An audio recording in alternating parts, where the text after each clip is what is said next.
Derrière, du coup, bah voilà, on a rajouté un emprunt de 250 000 € de travaux. 250 000 € de travaux. La vache.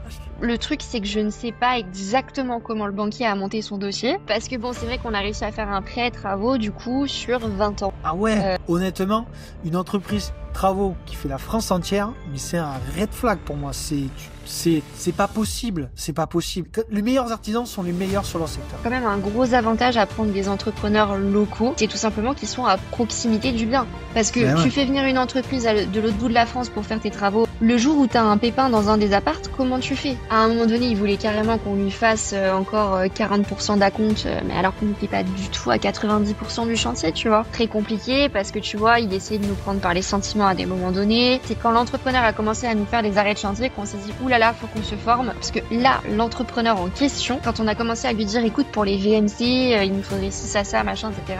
Et puis à un moment donné, il nous regarde et il nous dit bah je pense que vous en savez plus que moi sur les VMC. Et là, je dis là, mais c'est pas du tout ce qu'il faut me dire. Genre là, tu me rassures, mais absolument pas en fait. Donc bonjour à tous, parce que du coup on va dire, parce que nous ça fait quelques minutes qu'on parle, c'était le bonjour, mais en tout cas Alexia, alors pourquoi elle est là? Donc Alexia, c'est Alexia Story qui est très présente sur Instagram, Story travaux, ouais. Pour les travaux, exactement. Donc pourquoi en fait on l'a identifié? Alors pour plein de raisons que je vais assumer, c'est-à-dire déjà le grenier c'est pour parler d'immobilier, voilà, donc on va parler immobilier. On parle pas assez de travaux. Ça, c'est une chose que j'aimerais un peu résoudre en 2025. Et surtout, alors ça fait, je sais pas comment le dire pour pas passer pour, mais avec une femme. Alors, je balance le truc. On va voir comment ça peut. Ouais. Non, parce que je milite, en fait, parce que je discute quand même avec beaucoup de gens et il y a énormément de personnes avec qui on discute. Et des fois, des profils féminins qui me disent, non, je veux pas trop. Je dis, mais écoute, c'est pas, vas-y, quoi. Il y a pas de, personne va te manger, personne va te mordre. Et je sens qu'il y a un peu je sais pas si c'est un syndrome de l'imposteur, mais en tout cas, cette mise en avant qui est moins présente chez les dames. L'homme va, par ego, va peut-être, voilà, ou que sais-je, se mettre plus en avant.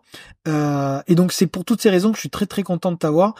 Femme, travaux, du coup, je suis très content. Donc, on va commencer. Je suis ravie d'être là. Merci pour l'invitation, en tout cas. Avec grand plaisir. Mais en tout cas, on va commencer ce podcast, en te présentant, ma chère Alexia. Tu dis ce que tu veux. Tu commences par ton enfance, adolescence, ou carrément on fait un bond en avant. Voilà, on veut tout. Par contre, on veut tout savoir. Voilà, on veut tout savoir. Ouh là là. Il y a beaucoup de choses. Écoute, on a le temps, on prend le temps. Mais en tout cas, c'est de savoir un peu comment la Alexia d'aujourd'hui en est arrivée là, parce que les gens, il faut qu'ils comprennent pourquoi tu fais des travaux et pourquoi tu te mets en avant tout ça. Donc, je te laisse la parole à toi. Ça marche. Alors moi, en fait. De base, j'ai toujours vécu à Paris, Paris région parisienne, et donc ma famille vient du sud de base, mais bon voilà, mes parents sont venus, on va dire, pour les études et pour le boulot à Paris.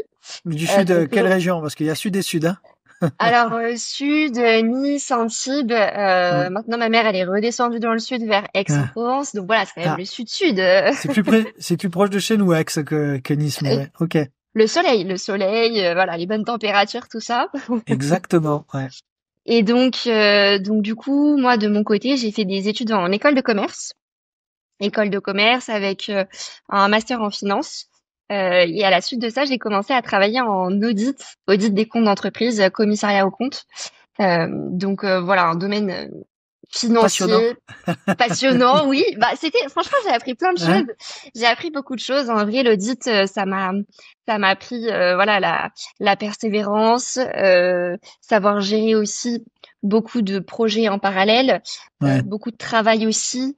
Voilà, j'ai pu développer une certaine résilience, on va dire, qui peut beaucoup servir aussi en investissement immobilier finalement et en entrepreneuriat. Donc voilà, donc c'est vrai que j'ai fait de l'audit pendant 4 ans. Et en parallèle, en fait, on a commencé à investir en immobilier avec mon conjoint. Alors, il faut savoir que de base, dans ma famille, il n'y a pas forcément d'investisseurs. Voilà, même. Pourquoi? C'est perçu comment l'investissement immobilier dans ton entourage? Alors, dans mon entourage, on va dire que au niveau de mes parents, ça reste quelque chose d'assez risqué. Voilà, surtout que bon, j'ai ma mère qui a travaillé, ma mère et mon beau-père en banque, et donc c'est vrai que voilà, quand il y a le côté banquier, le fait d'avoir des emprunts sur la tête, etc., c'est comment dire, perçu comme très risqué. Ouais. Donc c'est vrai que voilà, au début quand on a commencé les investissements, bon, mes parents étaient pas hyper partants, hein. Ça a été assez compliqué. Mais par contre, du côté de mon conjoint, c'est vrai que son père a été agent immobilier, etc. Donc voilà, c'était perçu, on va dire plus positivement de Ouais. son côté. Donc voilà, c'est vrai on a quand même eu voilà un entourage qui nous a soutenus en partie, on va dire. Et puis après, voilà, mes parents, quand ils ont vu que ça marchait plutôt bien les investissements immobiliers, finalement, ils étaient quand même contents pour nous, et puis ils nous ont toujours soutenus de toute façon, même si voilà, eux, c'était pas forcément leur vision des choses et leur état d'esprit, ils nous ont toujours soutenus quand même, hein, évidemment. Mais ça, c'est le schéma un peu qu'on revoit un peu tout le monde. Moi, j'appelle ça le soutien en silence. Tu sais, c'est un peu le soutien invisible. En fait, ils te disent oui, oui, oui, oui, oui. Tu te plantes, ils vont te dire je te l'avais dit. Tu te plantes pas, bah pas plus quoi, pas Ouais, c'est plus. ça. Et c'est pas méchant, mais c'est humain, puis c'est l'entourage, voilà. Donc faut pas les Bien juger non sûr. plus quoi. Non, c'est clair. Et puis voilà, la famille, forcément, ils ont envie de nous protéger. Ils ont Bah toujours un oui. peu peur de ce qui peut nous arriver. Donc voilà, c'est normal. Et donc c'est vrai que du coup, voilà, c'est mon conjoint en fait qui m'a embarqué dans l'aventure parce que, Oh là là, ouais, tout à fait. petit chenapan. C'est ça. Parce qu'en fait, lui, il a commencé son CDI un an avant moi. Ouais. Et donc, il a poncé des vidéos YouTube. Mais moi, j'étais même pas au courant. Pourtant, on vivait Comment il, ensemble, hein. comment il s'appelle? Comment il Il s'appelle s'appelle Maxence. Ouais, Il ouais, on va s'appelle pas lui dire Maxence. le petit copain, l'ami ou le mari, on va l'appeler quand Ouais. même par son prénom le porc, même s'il est pas là. Maxence, ok. Maxence, ouais. Donc, du coup, c'est vrai que, voilà, il a commencé son CDI un an avant moi. Il a regardé des vidéos YouTube. Et quand j'ai commencé, du coup, moi, à travailler, il m'a dit, bon, il faut qu'on investisse. Moi, j'étais là, investir. Ok. Moi, je me disais, on allait acheter, tu vois, notre appartement un jour peut-être pour notre résidence principale. Enfin, tu vois, les schémas classiques, quoi. Assez loin, quoi. Et ouais, c'est ça. Et lui, il me Hmm. dit, ah non, non, faut qu'on investisse un appart. Voilà, il avait ciblé une ville dans laquelle on a l'habitude de faire des week-ends, aller en vacances et tout ça. Et donc, du coup, il m'a dit, bah, de toute façon, si t'investis pas avec moi, j'investis tout seul. Donc, j'étais là, bah, ok, Je me sépare, je m'en ultimatum. vais. Avec les loyers. C'est ça. Non, mais du coup, je lui ai dit, bah, ok, ça marche, on y va parce que je voulais pas louper le train, tu vois, j'avais pas envie Et je voulais de pas le louper une quitter. opportunité. Ouais. Non, quand même, il m'a pas dit, il m'a quand même pas mis cet ultimatum. Ok, Faut pas exagérer super. non plus, mais Tu voilà, on peux est, dire la ville ou une zone géographique pour que les gens se remettent du contexte? c'est sur la côte normande, enfin voilà, pas Ok, très loin de Deauville, Trouville, ok. ce Je connais coin-là. pas du tout, mais c'est très charmant. Ouais, ouais, D'accord. c'est très, très Non, mais sympa disons, et une stratégie plutôt touristique, je veux dire, voilà, c'est, oui, oui, voilà. oui, plutôt dans une station balnéaire. Enfin voilà, et puis ça nous rassurait aussi de commencer dans une ville qu'on connaissait et commencer à investir à Paris, c'est un peu compliqué quand on débute Ah son ouais. patrimoine. Donc Hmm. voilà, fallait qu'on vise quand même une petite ville qui était plus abordable. Et voilà, ça nous rassurait de commencer par un lieu qu'on connaissait. Et donc voilà, on a commencé par cet appartement-là, et puis après on a fait d'autres investissements, donc toujours en parallèle du boulot. Et c'est vrai qu'on a rencontré pas mal de galères au niveau des travaux, Ah bon? notamment, ouais, voilà, notamment quand on a commencé à investir sur les immeubles de rapport. Ouais, Donc en fait, on a fait deux projets en parallèle, des immeubles, voilà, de comment dire, petite taille, hein, parce que c'est trois T2 à chaque fois, donc ouais. même typologie. Mais voilà, pas mal de travaux. Il fallait tout refaire dans l'un. Et sur celui-là, on s'est retrouvé avec un entrepreneur qui nous a fait des arrêts de chantier, des malfaçons, Voilà. que du bonheur. Et sur l'autre immeuble, qu'on est d'ailleurs actuellement en train de finir, on avait commencé à louer en fait en longue durée. Et ce qui s'est passé, c'est que on avait des problèmes d'insonorisation entre les appartements. Aïe. Donc un peu de turnover. On s'est dit, va falloir qu'on creuse le sujet.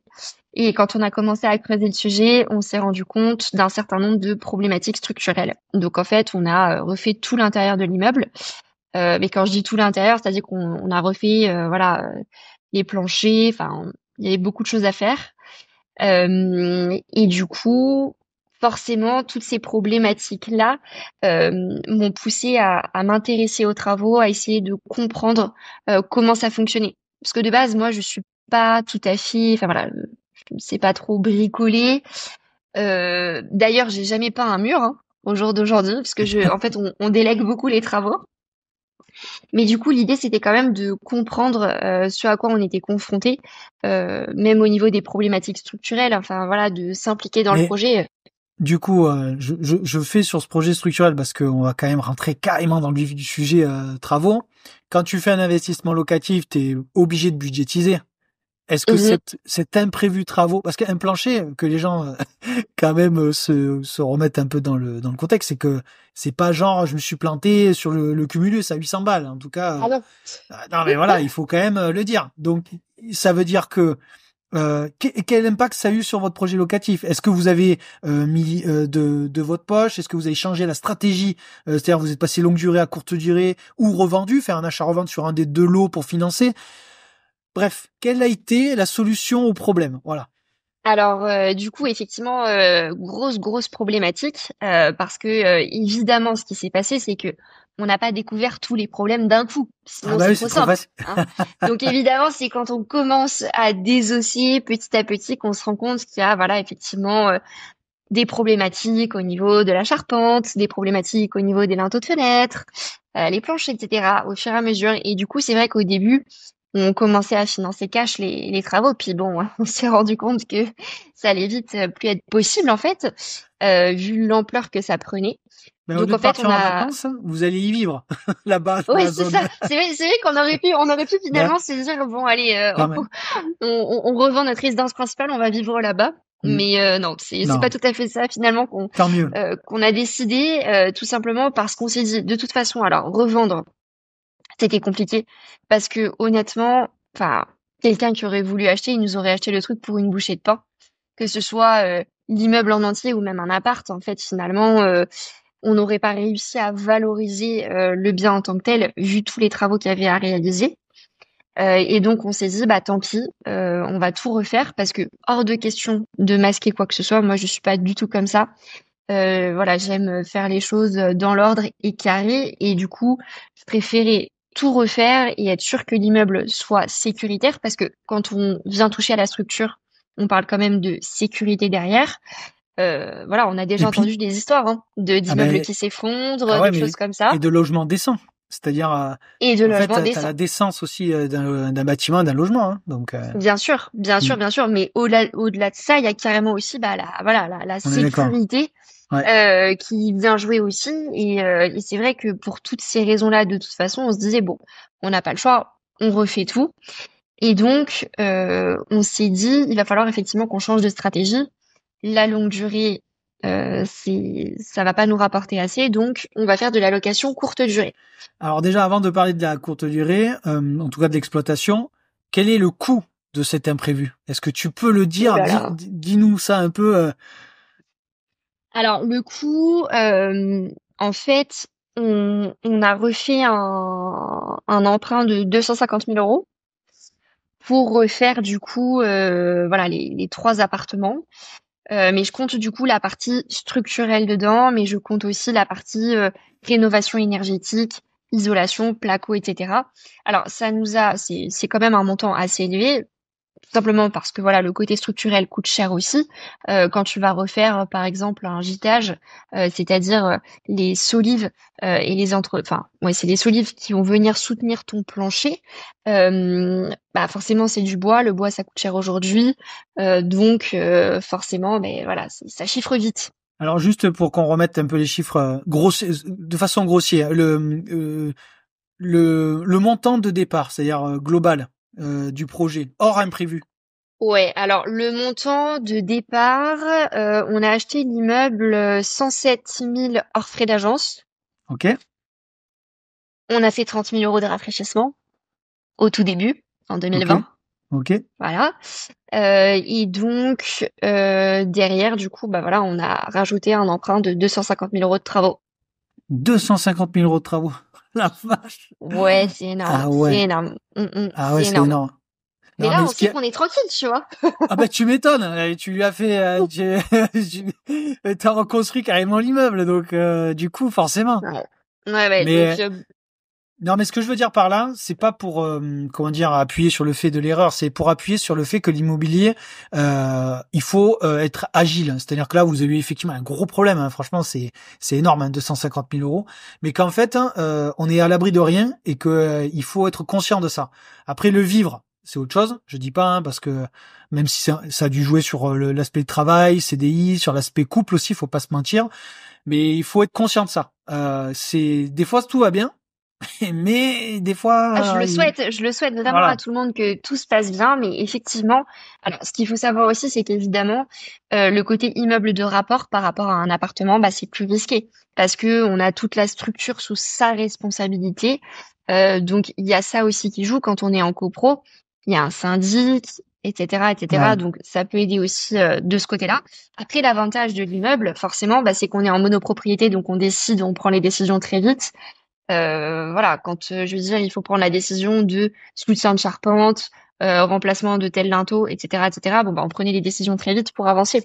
Et ça, alors après, c'est sans piéger, mais vous auriez pas pu le voir à la visite, ça? Qu'est-ce qui... Impossible. Impossible? En fait, D'accord. le problème, c'est que des choses qui sont masquées. C'est-à-dire qu'au niveau Hmm. du plancher, bah, c'est sous le sol, donc à moins d'enlever, tu vois, tes lames de parquet, et même au niveau en fait finalement des poutres, les solives, parce qu'il y avait des solives qui étaient trop fines en fait et qui étaient pas scellées dans les murs. Bah voilà, à moins d'enlever ton plancher, tu peux pas le voir, tu vois. Le Donc bâtiment était de quelle année? il date d'avant 1949. Il Hmm. date, voilà, il est quand même ancien. Ce qui se passe aussi, c'est que voilà, on est dans le nord. Hmm. Dans le nord, bah, il peut y avoir des infiltrations si voilà la toiture est pas révisée suffisamment souvent. Et puis dès que tu as des infiltrations, si elles sont pas traitées, elles s'accumulent, elles viennent manger le bois. Enfin voilà, c'est on va dire des conséquences sur conséquences. Et donc ouais, effectivement, c'est des choses malheureusement qu'on peut pas voir quand on visite, sauf Ok. si les appartements sont vides et qu'on vient faire des sondages. Donc on va venir Ouais. faire voilà par exemple des trous dans le placo, des trous dans le sol pour essayer de voir ce qu'il y a en dessous. Mais c'est vrai que voilà quand tu visites, tu te dis bon les appartements sont un peu anciens, etc. À la limite, le seul truc qui aurait pu peut-être nous mettre la puce à l'oreille, c'est de se dire l'appartement du premier étage était vide entre le deuxième et le rez-de-chaussée, probablement parce qu'il devait y avoir déjà ces problèmes d'insonorisation, et les problèmes d'insonorisation étaient en partie liés au côté structurel. D'accord. Voilà, bon. Mais franchement, ça va loin. L'entrepreneur, pour le coup, qui nous a suivis sur les travaux, heureusement, est très bon dans ce qu'il fait. Et lui, il nous a dit, même si j'avais visité avec vous, ah, j'aurais pas pu le voir en fait, parce que c'était D'accord. caché. Ok. Alors bien sûr, ça fait peur comme ça, mais moi ce que j'ai appris là-dessus, c'est qu'il y a toujours des solutions. Bon, je dis pas que c'était simple, mais voilà, on a réussi à trouver ce prêt travaux pour pouvoir réaliser les travaux. Après, c'est sûr que c'est le genre de projet où voilà, il faut comment dire être effectivement solide dans son couple et puis arriver à relativiser. Nous, on est toujours dans une démarche de se dire, ok, voilà, on a un imprévu, ça fait chier, mais on apprend des choses. Pour le coup, le bâtiment, forcément, on va mettre du temps à l'amortir, tu vois, on peut pas le revendre tout de suite, sinon on va perdre de l'argent parce qu'au niveau du prix marché, on Non, est encore en mais décalage. non, mais ce qui est normal, c'est tout à fait normal. Je veux dire, à un moment donné, quand en fait, c'est comme quand t'as une boîte, hein, parce que l'immobilier, ça reste un actif tangible, mais c'est comme quand t'as une boîte et que t'arrives à un non-paiement d'un client et que tu es obligé de combler une trésorerie. Ben vous avez un trou de trésorerie, je dis une connerie de 250 000. Vous avez trouvé un financement pour pouvoir combler cette trésorerie et vous allez feu en avant pour combler ça. Donc c'est des aléas en fait. Il y en a qui aiment pas cette expression, mais quand tu fais là, typiquement, c'est un peu de l'entrepreneuriat à l'immobilier. C'est exactement ce que vous avez vécu. Et je pense que moi, par contre, la clé qui est très importante, tu l'as très bien dit. Je pense que toi et Maxence, vous avez dû être, soit ça a dû solidifier un petit peu la complémentarité d'investisseurs, parce que vous êtes peut-être ensemble, mais vous êtes co-investisseurs, vous êtes associés. Il faut solidifier ça pour pouvoir passer les tempêtes, parce que le prêt travaux, faut savoir, après tu pourras nous dire les détails ou pas, mais c'est un prêt IMO ou un prêt conso travaux, ou c'est un prêt travaux parce que tu parles de rénovation énergétique. Qu'est-ce que vous avez fait pour faire ça, si tu veux nous en donner quelques détails? Ouais, bien sûr. Alors, le truc, c'est que je ne sais pas exactement comment le banquier a monté son dossier, mais voilà. Parce que bon, c'est vrai qu'on a réussi à faire un prêt travaux du coup sur 20 ans. Ah ouais. Voilà, un taux fixe. Alors c'est 3,9 le taux. Bon, c'est un peu élevé, mais voilà, on Ouais, était mais bon, ça, largement content d'avoir le montant, donc on s'en fiche un petit peu du taux. ouais. Et ouais, le gros avantage, c'est que c'est quand même sur 20 ans. Ah ouais. Donc T'es lui. après, ouais, en termes de contrat de prix, je peux pas vraiment expliquer comment il a monté son Bon, dossier. pas de Je pense souci. que Pas de problème. ça dépend beaucoup de choses. Je pense que ça dépend vraiment du conseiller en face. Ah oui, ça c'est sûr, je te confirme. Ouais. Voilà. Je pense Ouais. que ce qui a aidé aussi, c'est que c'est un conseiller qui a l'habitude d'accompagner des pros, pas des particuliers, parce Ok. qu'évidemment, conseiller part, je pense qu'il faut oublier.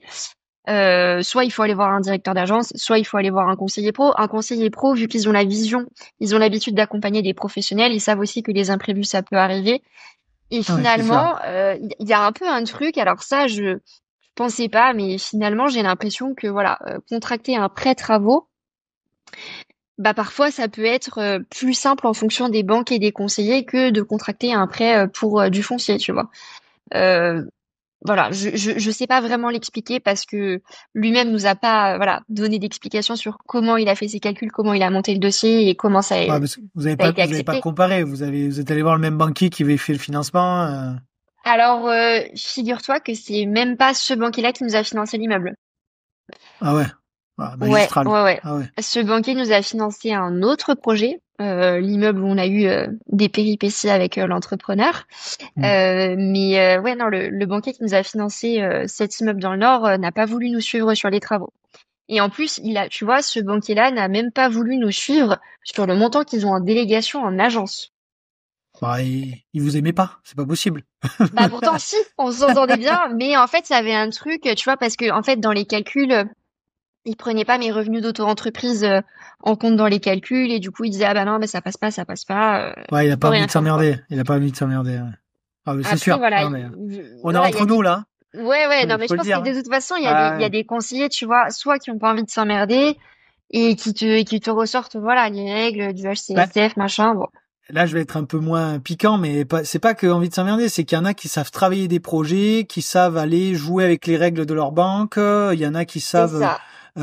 tu vois, les auto-entreprises, c'est pas 0%, c'est peut-être 50, il y en a 60. Il y en a qui le considèrent aussi comme des revenus locatifs, donc ils mettent 70.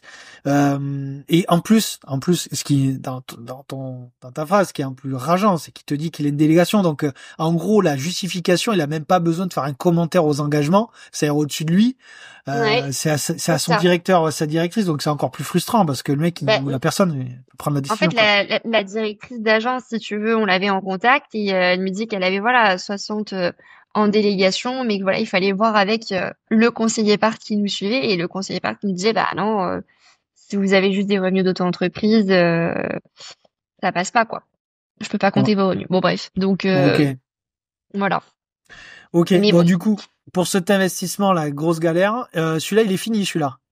Là, si les travaux sont presque finis, on va bientôt pouvoir le mettre en loc. Ouais, D'accord. Donc là, l'exploitation courte durée pour courte maximiser, pour durée. combler. Voilà. C'est Bah, à ça. mon avis, il y a la demande, non? Vous avez refait vos Oui, calculs, oui, oui. j'imagine. Oui, oui, il y a de la demande. Je pense qu'il y aura pas de souci, ouais. Il y aura pas Et de c'est sujet. peut-être un mal pour un bien, tu vois, peut-être, tu vois? Non, au final. Peut-être comme ça que vous...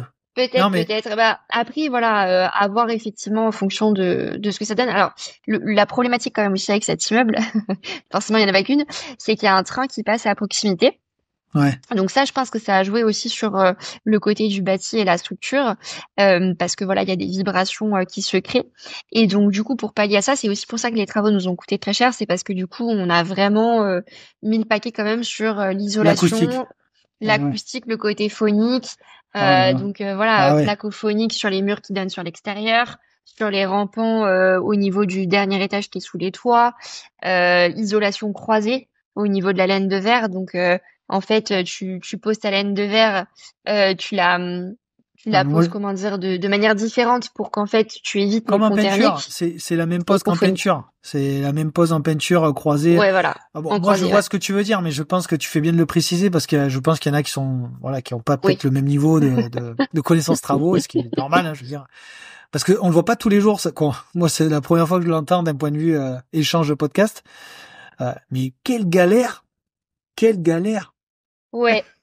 Quoi. Franchement, oui, oui, oui, oui, énorme galère, honnêtement. Mais bon, voilà, on a dépassé ça. C'est vrai que parfois j'ai l'impression qu'il y a un côté où, en fait, tu sais, tu fais des projets, tu vois des complexités, tu arrives à les dépasser, bon. Puis finalement, tu te rends compte avec le temps que c'était pas si compliqué que ça, tu vois. Et t'avances comme ça au niveau des situations. Alors j'espère j'ose espérer, je touche du bois en tout cas, qu'on Non n'ait mais là, pas un projet similaire à l'avenir.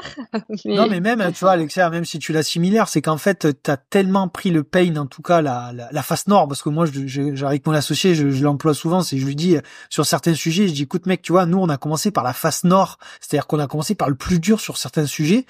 Euh, donc quand tu fais un autre projet ou une autre situation, forcément, c'est pas que tu trouves ça plus facile, mais tu dis attends, ou l'autre, c'était guinguette, comme on dit chez nous. Bon bref, pardon pour oui. l'expression du sud, mais c'était facile. Mais en fait, pour d'autres, ça l'est pas.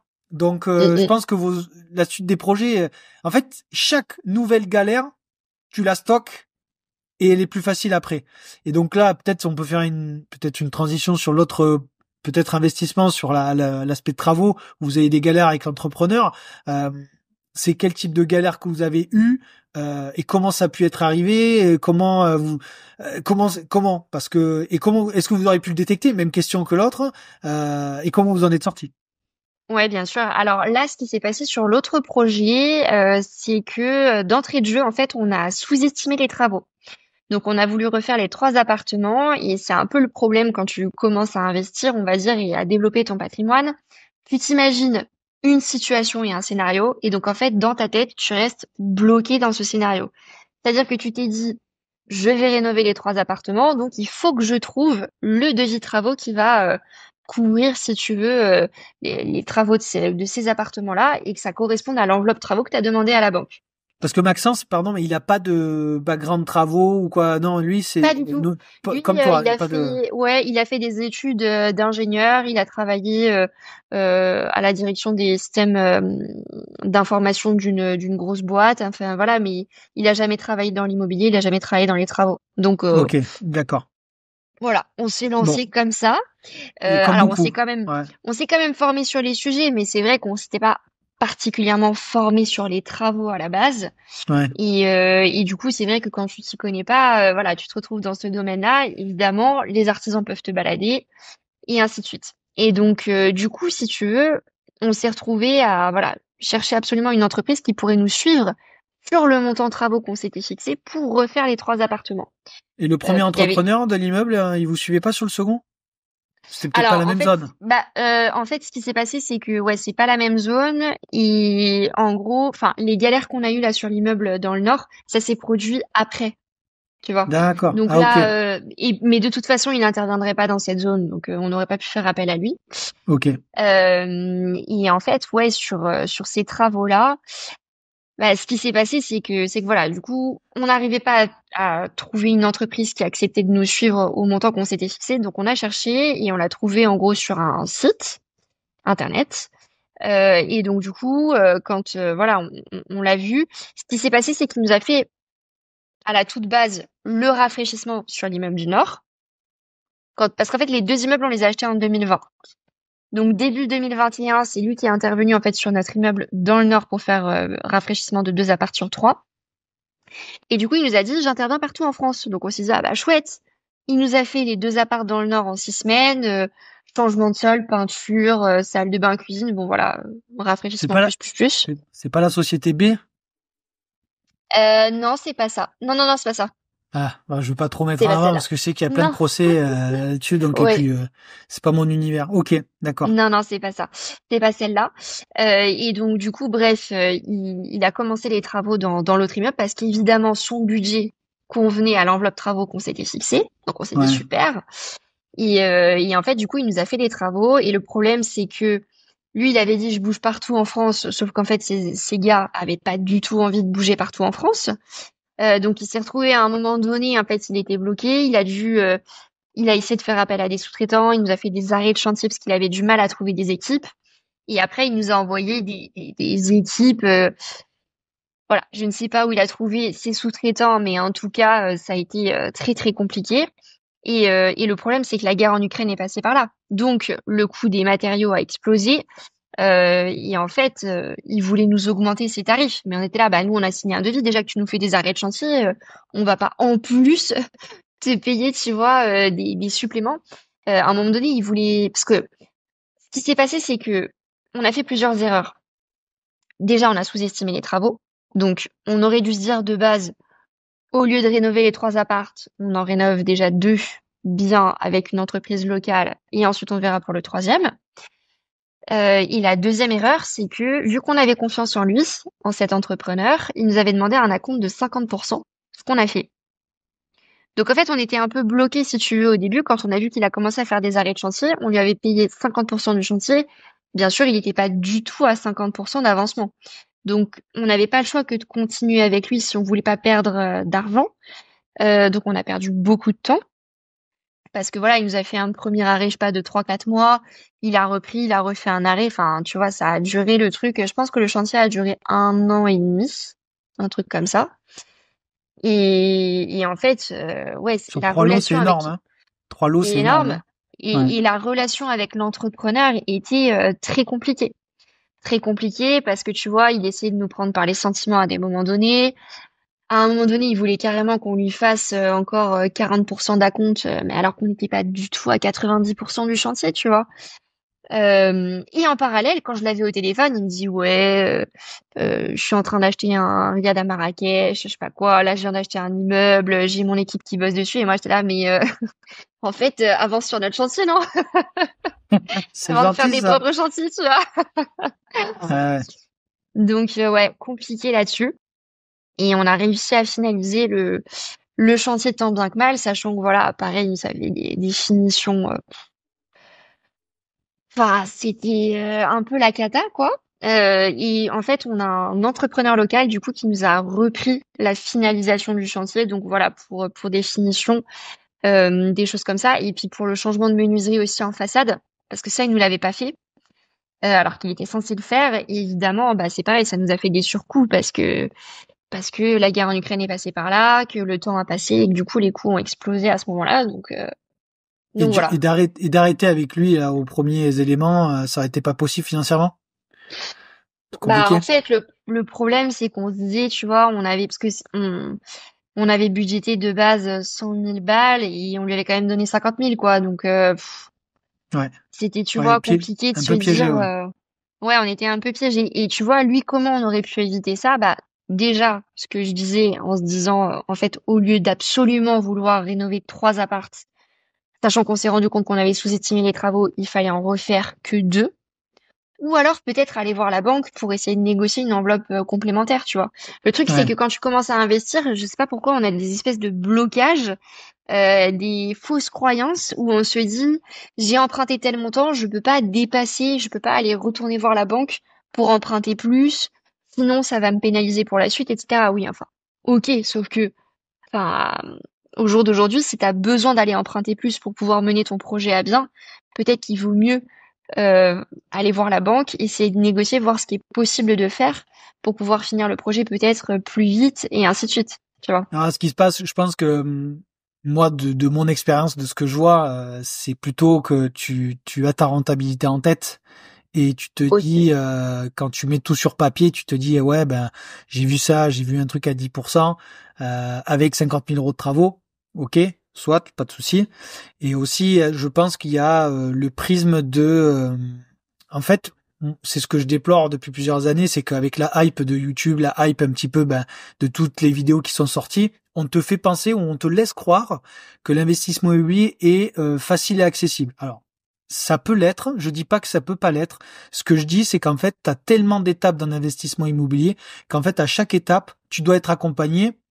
En tout cas, pour ceux qui veulent tout faire par eux-mêmes, et moi j'ai pas de, parce que nous on fait du clé en main, donc comment dire, mais donc on répare les erreurs ou en tout cas on gomme les erreurs. Mais si tu veux tout faire, et c'est ok, et moi j'invite les gens à faire, d'ailleurs s'ils veulent le faire par eux-mêmes. Mais par contre, à chaque étape, tu prends 3 4 experts dans leur domaine et de recouper à chaque fois. Et après, bon, c'est avec mon associé, c'était pour la partie travaux, c'est la partie qu'on aime le plus, c'est parce que c'est notre background. Mais tu vois, pour la partie travaux, Ce que je pense qu'il faut faire, en tout cas pour éviter ce genre d'écueil, c'est mais tu fais venir la terre entière, mais la terre entière. Ouais, c'est chiant. Ouais, tu vas casser les pieds à tout le monde, mais pour te rassurer sur tes premiers investissements, tu n'as pas le choix.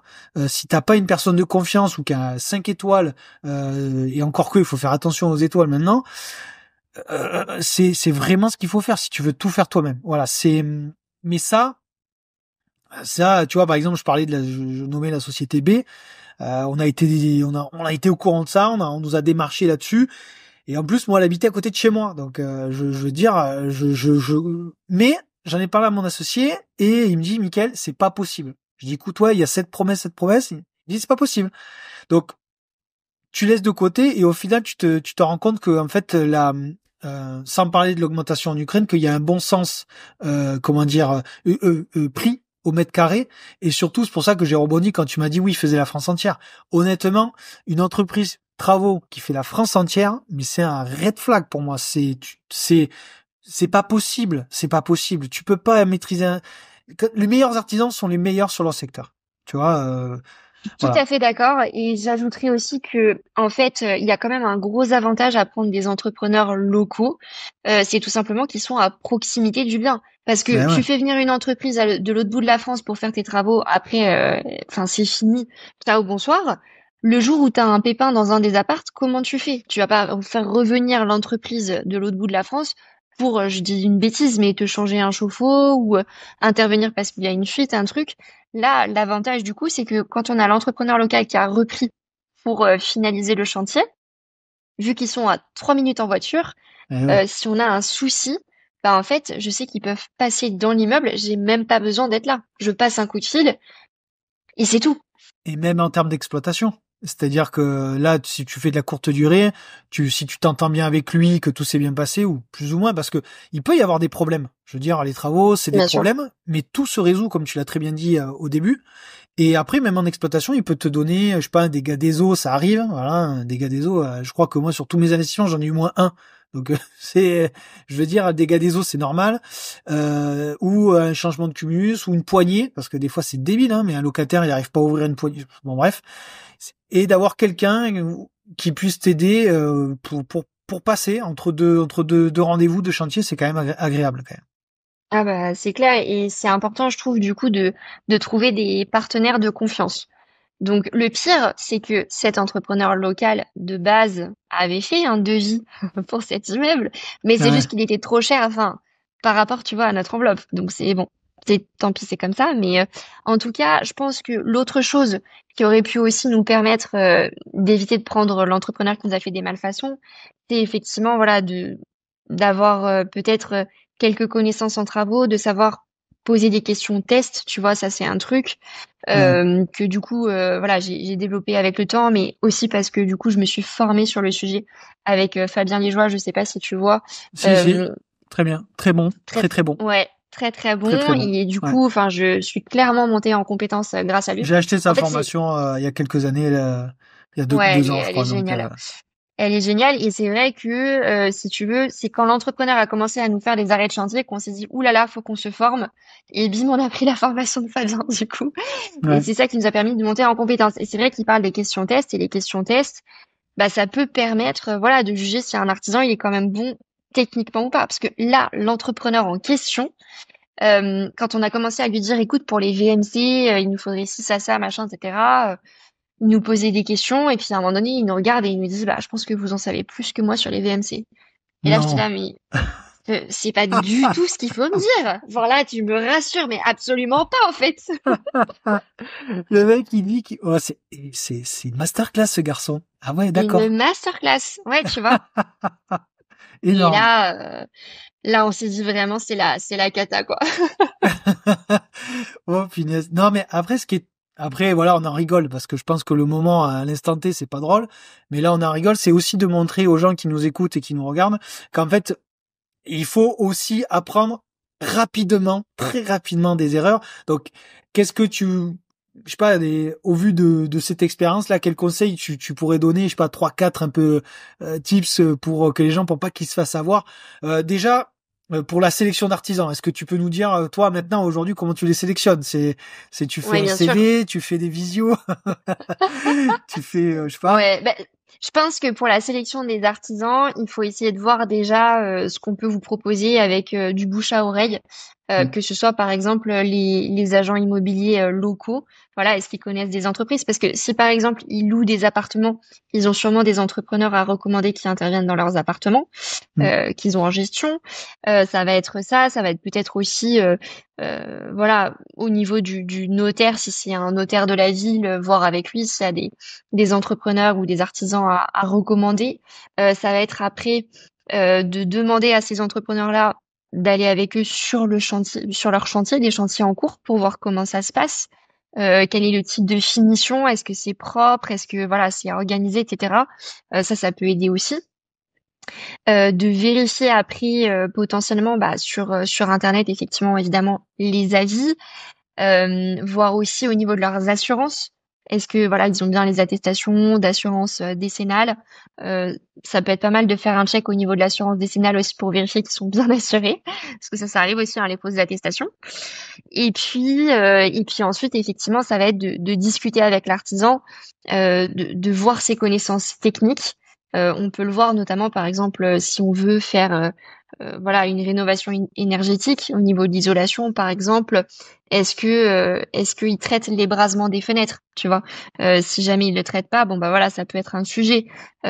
Essayer de voir un petit peu sur certains points techniques quelles sont leurs réponses et qu'est-ce qu'ils proposent pour vérifier qu'ils sont compétents. Et après, ça se voit aussi bah, au niveau du devis. Est-ce que au niveau du devis qu'il va nous présenter, c'est un devis qui est vraiment détaillé? Est-ce qu'il va mettre toutes les caractéristiques techniques, par exemple, de l'isolation, des fenêtres, ou est-ce que c'est un devis où il y a marqué voilà remplacement de 3 fenêtres? Euh, Enfin, quand c'est hyper succinct, a priori, c'est pas forcément très encourageant parce qu'on ne sait pas concrètement ce qu'il va faire, ce qu'il va poser comme produit, etc., quoi. Et tu vois, pour compléter ce que tu dis, parce que il y a aussi une chose que moi bon après j'ai eu fait aussi par le passé il y a très longtemps, c'est que quand tu t'y connais pas en travaux, c'est pas très grave, mais récolte les infos, ce que tu viens de dire, et des fois faut pas hésiter à payer par exemple un maître d'œuvre que tu connais par relation pour qu'il te euh, regarde les devis, la cohérence, les prix. Tu lui dis juste étudier les plans, les devis. Juste étudier. Ça va te coûter peut-être un billet entre 400 et 600 balles, mais au moins, tu auras cette force extérieure qui va te dire, attends, là, il y a une zone d'ombre, il y a un truc, je comprends pas, recoupe cette info, et même là, tu vas apprendre. Oui, il faut sortir un billet, mais 600 versus tout le coût de l'erreur que ça peut comporter en travaux, ça, je pense que voilà. Et il y a beaucoup de gens qui le font pas, et moi, on me l'avait conseillé, hein. C'est pas genre, moi, j'ai, j'ai eu l'idée, on m'avait dit, Mickaël, écoute, si tu veux pas faire appel, fais ça, et tu verras que tu vas en avoir pour ton argent. Je l'ai pas fait la première fois, j'ai pas eu trop de problèmes, mais du coup, ça m'est resté et je l'ai fait plus Ouais. tard. Voilà. Non, mais je suis tout à fait d'accord. Je pense qu'au début, il faut accepter d'investir en fait sur soi-même et sur ses projets en Eh acceptant ouais, mais effectivement de lâcher des billets. Au les début, non, mais je débuts, sais que c'est pas évident. c'est, ouais. Je sais. Ou en tout cas, voilà, peut-être commencer petit à petit sur des petits projets. Nous, c'est vrai qu'on est rapidement parti, tu vois, sur des grosses rénaux. Ah oui. Et voilà. Et je pense qu'on n'avait pas forcément suffisamment de compétences sur le sujet parce que sur les travaux, même si on délègue, il faut s'impliquer dans les projets. On peut pas dire, voilà, je délègue à 200%, je vais jamais sur le chantier, je fais confiance à 300% aux professionnels qui sont sur place. Mm. Ça peut pas marcher. Il faut que le client soit impliqué. Sauf peut-être Sauf peut-être sur des chantiers, voilà, enfin, quand on a vraiment développé un certain réseau et que, voilà, on a développé de vrais partenaires de confiance. Mais et encore, je pense il y aura toujours cette faculté contrôle qui est importante parce que finalement, ça reste notre bien immobilier. Donc, il y a que nous finalement qui pouvons chapeauter le tout et aller vérifier que finalement ça se passe bien, montrer aux artisans qu'on est impliqué, qu'on est là, qu'on veut que le chantier voilà se déroule correctement quoi. Et je pense que c'est une erreur entre guillemets de trop faire confiance aux professionnels, tout simplement parce que voilà, ça reste des êtres humains aussi. Les artisans s'ils voient que le client il s'en fout du chantier et de son projet, bon bah s'ils ont d'autres chantiers en cours, ils vont peut-être délaisser facilement le projet, quoi. C'est tellement délicat les travaux, c'est tellement délicat. Et tu vois, par exemple, nous, on est dans la région du Sud, donc on pâtit un petit peu de la mentalité. Dans le Sud, ça travaille pas, mais aussi dans le Nord, il peut y avoir des problèmes. C'est pas le sujet. Je pense vraiment que c'est pas une histoire de zone géographique, c'est vraiment une histoire d'homme à Mm. homme. Alors homme-femme, hein, voilà. Mais c'est vraiment une histoire humaine et il faut vraiment recouper, et au bout d'un moment d'être à l'aise. C'est surtout ça, moi, que je pense qu'il faut vraiment être à l'aise quand on maîtrise pas le sujet. Parce que je crois qu'on m'a les stats un peu de quand les gens dans l'investissement immobilier, ce qui leur fait peur, c'est la gestion locative, les impayés et les travaux. Donc c'est les deux grandes familles qui font peur quand les gens, pour se lancer dans l'immobilier, qui font pas du tout ou qu'ils appréhendent, tu vois. Ouais, bien sûr. Et je pense qu'en fait, il faut pas hésiter, voilà, à poser des questions. Il n'y a pas de questions bêtes. Et du coup, même si vous avez l'impression que l'artisan en face, ça le gonfle, bah c'est pas grave en fait. Je veux dire, à un moment donné, quand on est client, on a le droit d'avoir des réponses et de creuser les sujets. Et puis, ça montre aussi que vous vous intéressez à ce qu'ils font. Donc, il y a des artisans qui aiment bien, ils aiment bien expliquer ce qu'ils font et entrer un petit peu dans les détails. Aujourd'hui, avec ces deux projets qu'avec Maxence que vous avez fait, là, tu as une chaîne Instagram. Qu'est-ce qu'elle fait cette chaîne? Est-ce que vous prodiguez maintenant, bah, du coup, 500 000, non, je sais pas 500 000 euros d'imprévu, mais en tout cas, il y a eu quand même un gros billet de 250K. Il y a quand même eu une expérience avec un entrepreneur. Cette chaîne Instagram, qu'est-ce qu'elle vous permet de véhiculer comme message et qu'est-ce que vous faites? Vous faites un accompagnement, une formation? Est-ce que vous voulez concurrencer Fabien, Liégeois? C'est quoi un petit peu l'actualité de Story Travaux et puis ton podcast? Voilà, raconte-nous un peu comment t'en es arrivé, voilà, tous ces déboires d'investisseurs, comment tu l'as un peu modelé pour en faire ta chaîne Insta, un peu la transition, hein. Yes, bien sûr. Alors en fait, ce qui s'est passé du coup, c'est que j'ai décidé de démissionner de mon job. C'était quand? C'était fin 2022 pour me lancer dans l'entrepreneuriat, mais je savais pas vraiment ce que j'allais faire. C'était un peu Ah ouais, voilà, je quitte comme mon ça, tu job t'es parce qu'en lancé, fait, ciao. bah tu sais, c'était un peu avant les imprévus du Nord en fait, hein, donc Ah c'est ouais, toujours d'accord. pareil. Tu prends une Ouais, décision et bon. ouais.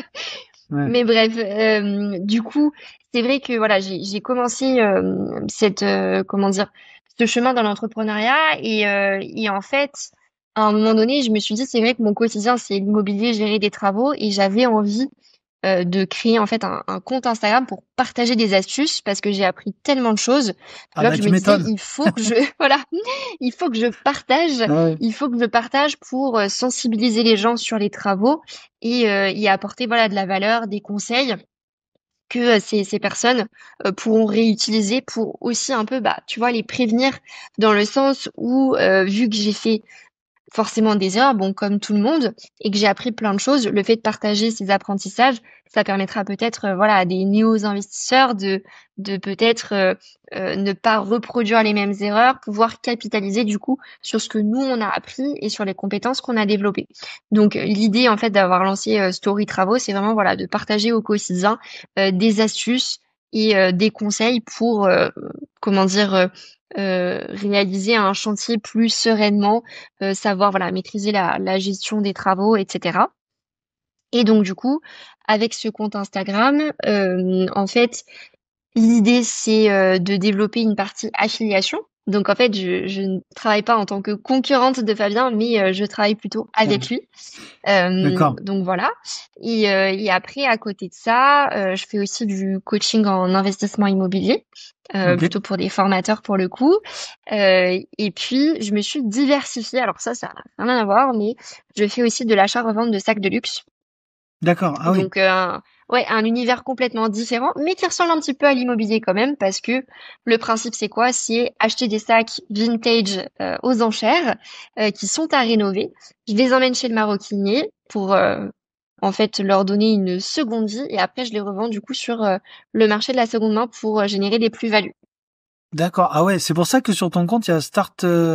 Start enchère, ouais, tout à fait. Ah, Tout d'accord. à fait, Ok. tout à fait. Parce que Ah ouais. j'ai découvert en fait j'ai découvert ce side business avec Camille du compte Elle Investit.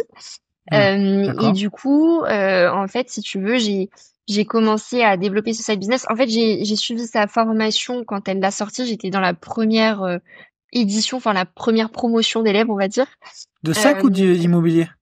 de sac, Ok. de sac. Et en fait, voilà, on s'est très très bien entendu, ça a bien matché, et du coup, ça fait 1 an que je travaille en tant que bras droit sur Start en Chair avec Camille, du coup. D'accord, ah, cool, effectivement. Je l'ai vu sur le profil, mais je voulais te poser la question un peu vers la fin, donc parfait, tu m'as devancé. Mais du coup, ces deux business sont complémentaires, hein, c'est-à-dire tu arrives à faire tout? Ouais, oui, oui, oui, c'est complémentaire dans le sens où, enfin voilà, j'ai mon côté activité de freelance, donc en travaillant avec Camille sur Start en Share, en faisant mon coaching en investissement immobilier. À côté de ça, j'ai du coup mon side business sur l'achat-revente de sacs de luxe en tant que tel, parce qu'on peut générer de belles marges. Ok. Typiquement, là, début janvier, j'ai fait 3 000 euros de marge sur un sac, qui La équivaut à peu près vache! à 66%, ouais. Soit 3 000 euros? Mais qu'est-ce que c'est quoi ce Bah oui. truc-là? C'est C'est un quoi? Kelly de chez Hermès. C'est un Un sac quoi? hyper réputé. Kelly de chez Hermès. Bah, je vais dire, c'est pas du tout mon univers. En plus, je suis pas sac, mais ok. Donc, 3 000 euros. Moi, ce qui m'intéresse, c'est l'aspect achat-revente, du coup. Donc, Oui. alors, est-ce que là, je vous ai posé la question, mais raconte-moi les coulisses d'un achat-revente d'un sac. C'est quoi? Tu l'achètes Oui. combien? Tu vas aux enchères, comme les enchères en IMO, ou c'est Alors pareil? en fait, alors si ouais, c'est dans des salles d'enchères. Donc par exemple, pour ceux qui connaissent Drouot, c'est Oui, hyper Dro, connu à Paris. Il y a ouais. plusieurs salles et en fait, il y a des maisons d'enchères du coup qui vont organiser des ventes dans ces salles-là. Moi, ce que je fais du coup, c'est que j'enchéris en ligne. Ok. J'enchéris en ligne. Je fixe en fait mon prix max d'enchère à l'avance. Et du coup, voilà, j'enchéris en ligne. En général, alors, si les ventes se déroulent à Paris, parce que ça m'arrive aussi d'enchérir sur des ventes qui sont en province, je peux aller vérifier le sac en physique. Mais ça m'arrive d'enchérir et de ne pas aller voir le sac en physique. Ce que je fais, c'est que voilà, je demande des informations à la maison d'enchères en amont Ouais. avec des photos, etc. Et du coup, j'estime voilà la rénovation et je fixe mon prix en fonction. Donc là, ça dépend. Typiquement, alors ce sac, ce qui s'est passé, c'est que c'était un invendu, c'est-à-dire qu'en fait, il n'est pas parti à la vente. Et du coup, j'ai contacté la maison d'enchères le soir même. J'avais pas eu le temps d'enchérir. Et quand j'ai vu qu'il était pas parti, j'ai contacté direct la maison en disant, bah, il est toujours dispo, moi je vous le prends. Et du coup, je l'ai eu à 3 000 euros hors frais. Parce que effectivement, les maisons d'enchères appliquent des frais d'adjudication d'environ 30% en général. Donc en fait, par exemple, je dis n'importe quoi, on enchérit à 3 000 euros, bah tu vas avoir 30% de 3 000 euros en plus à payer à la maison d'enchères. Ouais, 4 000 balles, quoi. D'accord. Ok. Et C'est du ça. coup, parce que du coup, comment tu estimes le prix de revente? Parce que c'est dans l'achat-revente, c'est complètement différent que de Ouais, l'investissement locatif. Hein. Si je fais un parallèle avec l'immobilier, il faut connaître très très très bien son prix de revente tout à pour fait. connaître son prix d'achat et toutes les marges intermédiaires. Donc du coup, Ouais. c'est quoi le truc là Alors, bah, sur le les prix sacs? de revente, en fait, tu vas l'étudier sur les plateformes de seconde main, parce D'accord. qu'il y a plusieurs plateformes qui existent, par exemple Collector Square, Vestiaire Collective, etc. Ouais. Et donc, du coup, tu vas aller regarder sur ces plateformes-là à combien tu peux le revendre, sachant qu'il faut bien, comme en immobilier, calculer tous les frais, que ce soit les frais de plateforme, tes frais de rénovation. Si tu achètes, par exemple, un sac dans une enchère qui se produit en province, il faudra penser aussi aux frais de livraison, etc. D'accord. 3 000 balles sur un sac. Bon, est-ce que c'est de l'ordre de l'exceptionnel ça ou ça arrive? Écoute, j'ai fait, enfin c'est ma deuxième meilleure plus-value. C'est Ouais. ma deuxième meilleure plus-value, mais voilà, ça peut arriver. Après, je peux pas te dire que je vais faire ça toutes les semaines, tu vois, c'est pas Ouais, parce qu'il faut aussi qu'il y ait les sacs hein, derrière. sinon on ouvre une SAS, hein. Y a pas de problème. Moi, je te finance tes sacs, hein. Non, je blague, mais c'est pas un univers effectivement que je connais, mais je ne savais. Alors bon, je l'apprends, mais je ne suis pas étonné, mais c'est vrai que je connaissais pas du tout ça. Ok. Ouais, ouais, mais c'est intéressant. Après, voilà, tu peux le faire sur les montres, tu peux le faire sur plein de choses. Ouais, je savais ça. D'accord, ok. Donc, ok. Bon, les sacs, effectivement, ça fait une parenthèse sur le grenier. Ouais. Écoute, dans le grenier, on le mettra dans la malle. Voilà, pour faire un jeu de mots. Voilà. Mais bon, du coup, en immobilier, t'es coach, tu fais de l'affiliation sur le compte Instagram. Euh, Ouais. Bon, j'imagine pour l'instant pas forcément, mais tu fais l'accompagnement quand même travaux si des gens veulent te, Alors, non, j'ai pas du pas tout. forcément développé de prestations du type. D'accord. J'ai pas forcément développé de prestations du type, mais par contre, ouais, je aussi, enfin, du coup, le nouveau projet que je viens de lancer, c'est le podcast sur les travaux, des Mais guides sur oui, les travaux, ouais, que j'ai débuté du coup début janvier. Et du coup, d'accord. l'idée, c'est de rendre les travaux plus concrets et moins abstraits pour tous ceux qui veulent, voilà, investir ou même qui voudraient, tu vois, potentiellement, j'allais dire, bon, rénover leur résidence principale, mais c'est vrai que je m'adresse quand même un peu plus aux investisseurs parce que ça reste un podcast qui aborde aussi des sujets quand même techniques Ouais. avec des professionnels de la rénovation. Donc, voilà. Bon, ok. Et du coup, tu t'es fixé quoi un peu toutes les semaines, toutes les 2 semaines, tous les mois? Alors, tu me l'as dit en Toutes off, les mais là, semaines, faut le dire en on, ouais. là. D'accord. Toutes les Alors, semaines, ouais, tous les mercredis. tous les mercredis. Ok, d'accord. Et du coup, là, t'as booké combien de semaines, du coup? Combien j'ai fait d'interviews en tout? Là, j'en ai fait, bah, du coup, j'en ai déjà publié 2 et j'en ai encore 5 à Bon, publier. cool. Donc, Ah, j'ai un petit peu c'est bien. d'avance. On sent le côté scolaire, là. Le côté, Tu sais, c'est ok, très bien. l'audit. C'est, Ouais, ouais. c'est Ok, non, anticipé. non, mais c'est cool. En tout cas, c'est très très bien. De toute façon, on arrive au bout de l'entretien. Est-ce qu'il y a un sujet sur lequel tu voulais qu'on aborde, Alexia, que j'ai oublié, hein, tout simplement, que tu veux Euh, partager, une actu, un truc, Bah je sais pas. écoute, moi j'ai envie de dire surtout que voilà les travaux ça apporte beaucoup de belles choses. Bien sûr, il peut y avoir des imprévus et des frayeurs, on est d'accord, mais après voilà, c'est aussi ça qui peut permettre de donner de la valeur à un bien. Et puis finalement, moi j'ai envie de dire aussi le fait de repartir de zéro, c'est pas plus mal. On sait de quoi on part aussi quoi. Non, mais c'est exactement ça. Les travaux, c'est ce qui permet de faire des plus-values, c'est ce qui permet d'embellir, c'est ce qui permet de rénover un parc vieillissant. Mais c'est pas que du négatif. Là, je pense que t'es quand même avec Maxence sur des cas, je sais pas si c'est C'est extrême, mais en tout cas c'est particulier. Mm, très je pense quand particulier, même, hein. Mm, mm. et qu'il faut pas se dire que c'est que ça. Parce que les Bien gens sûr peuvent que se non. dire que non, c'est pas que ça. Et c'est aussi pour ça que moi je préconise aux gens d'investir sur des choses, de faire des travaux, mais uniquement sur des montants petits, pas non plus de partir sur des, parce que bon, la hype c'est un peu les immeubles de rapport, les locaux commerciaux, c'est un peu, Mm, mm, mm. mais commencez petit, voilà. Dans votre zone de confort, il y a d'autres zones de confort dans l'immobilier. Il faut commencer euh, simple. Moi je dis simple. Ouais, Faut faire faire étape simple. par étape. Ça sert à rien Ouais. de vouloir se brûler les ailes tout de suite. Mm. Autant faire les choses dans l'ordre. Voilà, et on fait un premier appartement, même un studio, et une fois que c'est maîtrisé, on passe à la suite et ainsi de suite.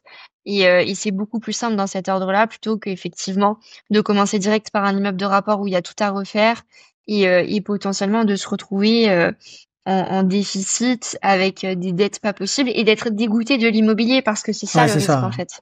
Exactement. Ouais. Non, non, mais t'as très bien raison. Mais écoute, de toute façon, je pense que vous allez continuer là. Je pense que vous clôturez un petit peu vos affaires. Et Oui, non, qu'est-ce que quoi un voilà, peu la c'est suite? ça. Bah, la suite, écoute, effectivement, on a un petit projet dans le pipe, on va dire, dans le Nord aussi. 10 apparts On avec est un entrepreneur qui est non, à non, non, pas Dubaï. du tout. Non, non, une petite maison qu'on va Ouais. rénover avec le même entrepreneur qui nous fait l'immeuble Ouais. là, qui est sur la fin, parce que voilà, on a confiance, tout se passe bien. Ouais. Et du coup, on est en recherche de financement là-dessus. Après, c'est vrai que nous, on aimerait bien potentiellement se diversifier avec des locaux commerciaux Ouais. pour la suite. Donc voilà, à voir. Ok, bon, magnifique. Mais en tout cas, merci à toi d'avoir été présente sur le podcast du Grenier. Maxence a fait partie quand même de l'épisode malgré lui. Et en tout cas, j'invite les gens à aller te suivre parce que je pense il y a un côté au plus, comme on dit chez nous, un peu solaire sur ton compte Instagram, moi qui m'a beaucoup plu. Donc du coup, j'invite les gens à te suivre grandement pour avoir un peu des astuces travaux. Voilà. Bon, en tout cas. Merci. Merci à tous et puis je vous souhaite une excellente fin de journée à tous. Ciao ciao. Merci beaucoup. Ciao. C'est la fin de l'épisode. J'espère que cela vous a plu. Mais on va pas se quitter comme ça. Et il existe 3 moyens pour continuer ensemble. Premièrement, me faire des retours. Je réponds à tout. Deuxièmement, la newsletter. On parle d'actualité sur l'immobilier, les différentes stratégies immobilières, mais on partage aussi nos dernières opportunités ou tout simplement découvrir l'avancée de notre aventure chez Green Living. Ou sinon, la troisième, c'est de pouvoir bosser, travailler avec nous. Et là, on a deux formats, l'accompagnement et le clé en main. Donc je vous dis à très vite. Ciao.